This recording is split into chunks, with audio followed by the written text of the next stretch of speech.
ನಮಸ್ಕಾರ. ನನ್ನ previous ವ್ಲಾಗಿನ continuation vlog ಆಗಿರುತ್ತೆ. ನನಗೆ ಪ್ರಜ್ಞಾನ್ಗೆ ಮಿರರ್ ಒಬ್ಸೆಷನ್ ಇದೆ. ನಾವವತ್ತು ಸಂಜೆ ಗೆಸ್ಟ್ ಎಲ್ಲ ಬಂದು ಹೋಗಾದ್ಮೇಲೆ ಮಳೆಲೆಲ್ಲ ನೆಂದು ಹೋಗಿದ್ದು ನಮ್ಮ ವಿದ್ವಾನ್ನ ಪಿಕ್ ಮಾಡಕ್ಕೆ. ನನ್ನ ತಮ್ಮ, ನಾನು, ಪ್ರಜ್ಞಾನ್ ಮತ್ತೆ ಹೋಗಿದ್ದು ಅವನ್ನ ಪಿಕ್ ಮಾಡಕ್ಕೆ. ಅವನು ಕಾರ್ ಒಳಗಡೆ ಕೂತ್ಕೊಂಡಿದ್ದ ತಕ್ಷಣ ಒಂದು ವಿಷಯ ಹೇಳ್ದ. ಅವ್ನ ಮ್ಯಾಚ್ ಹೇಗಿತ್ತು, ಮತ್ತೆ ಅವ್ನ ಕೋಚ್ ಏನಂದ್ರು, ಮತ್ತೆ ಅವ್ನು ಹೇಗೆ ಮಾಡ್ದ ಅಂತ. ಅದು ನೆಗೆಟಿವೋ ಪಾಸಿಟಿವೋ ಬೇಕಾಗಿಲ್ಲ. ಏನಾದ್ರು ಹೇಳ್ಬಿಟ್ರೆ ನಮ್ಮ ಸುತ್ತಮುತ್ತ ಇರೋ ಜನಕ್ಕೆ ಇಷ್ಟ ಆಗಲ್ಲ.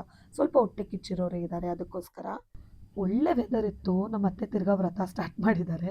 ಅದಕ್ಕೋಸ್ಕರ ಅವ್ರನ್ನ ಮನೆಗೆ ಡ್ರಾಪ್ ಮಾಡಿ ನಾನು ನನ್ನ ತಮ್ಮ ಇಬ್ಬರು ಮಕ್ಕಳು ಹೋಗಿ ಲ್ಯಾಂಡ್ ಆಗಿದ್ದು ನಮ್ಮ ಮನೆ ಹತ್ರ ಇರೋ ಮೀನುಗಾರಿಕೆ ಇಲಾಖೆಯ ಫಿಶ್ ಸ್ಟೋರ್ನಲ್ಲಿ. ನಮ್ಮ ಮೂರು ತಾತಂದಿರು ಇದೇ ಇಲಾಖೆನಲ್ಲೇ ಕೆಲಸ ಮಾಡಿರೋದು. ಚಿಕ್ಕ ವಯಸ್ಸಿಂದ ಏನಿಲ್ಲ ಅಂದರೂ ಒಳ್ಳೊಳ್ಳೆ ಮೀನು ತಿನ್ಕೊಂಡು ಬೆಳೆದಿದ್ದೀವಿ. ಒಳ್ಳೆ ಟೇಸ್ಟ್ ಇರುತ್ತೆ ಇಲ್ಲಿ. ಅದಾದ್ಮೇಲೆ ಮನೆಗೆ ಬಂದರೆ ನಮ್ಮ ಚಿಕ್ಕಮ್ಮ ಚಿಕ್ಕ ಕಡಲೆಪುರಿ ಪೇಪರ್ ಅವಲಕ್ಕಿ ಥರ ಇರುತ್ತೆ ಅದು. ಅದರಲ್ಲಿ ಒಂದು ಐಟಮ್ನ ಮಾಡಿದ್ರು, ಸಖತ್ ಚೆನ್ನಾಗಿತ್ತು. ಅದನ್ನ ತಿನ್ಕೊಂಡು ಡೇನ ಏನು ಮಾಡಿದ್ವಿ.